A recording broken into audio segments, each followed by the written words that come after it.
রোধে মহামান্য হাইকোর্ট বিভাগের নির্দেশনা অনুসারে আইন প্রণয়ন অনুযায়ী প্রচলিত আইন সংস্কার করতে হবে। নারীর মানবাধিকার রক্ষায় বিভিন্ন সময়ে মহামান্য হাইকোর্ট বিভাগ ও আপিল বিভাগ কর্তৃক প্রদানকৃত রায় ও নির্দেশনা সমূহের ব্যাপক প্রচার ও বাস্তবায়নের উদ্যোগ নিতে হবে।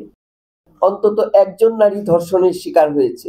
দলবদ্ধ ধর্ষণের শিকার হয়েছে 1022 জন এবং 202 জন নারীকে ধর্ষণের পর হত্যা করা হয়েছে। 13 থেকে 18 বছর বয়সী কন্যা শিশুদের মধ্যে 47% কন্যা শিশু ধর্ষণ চেষ্টার শিকার হয়েছে। শিশু যৌন হয়রানির 40% ঘটনায় শিক্ষকরা জড়িত। প্রতি 3টি ধর্ষণের ঘটনার মধ্যে একটি ঘটনা নথিবদ্ধ হয় না।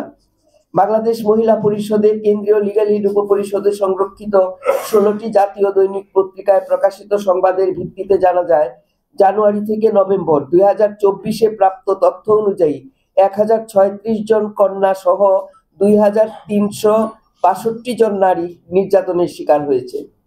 গত 11 মাসে নারী ও কন্যার বিরুদ্ধে নানা ধরনের সহিংসতার মধ্যে উদ্বেগজনক হারে বেড়েছে নারী হত্যার ঘটনা।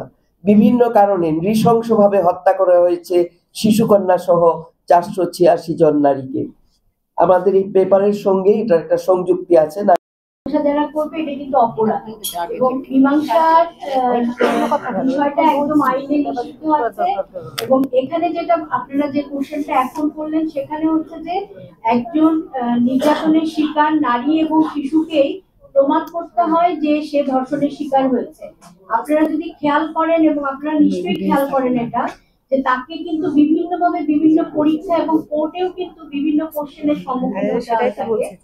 যদিও এখন চরিত্র নিয়ে কোশ্চেন করার বিষয়টা সাক্ষ্য আইনে পুরুষ করা হয়েছে, সেখানে হচ্ছে কি যে আইনজীবী নিয়োগের ক্ষেত্রেও কিন্তু তার সেখানে যে নির্যাতনের শিকার হচ্ছে তার কিন্তু আইনজীবী নিয়োগের ব্যাপারেও কিন্তু পার্সোনাল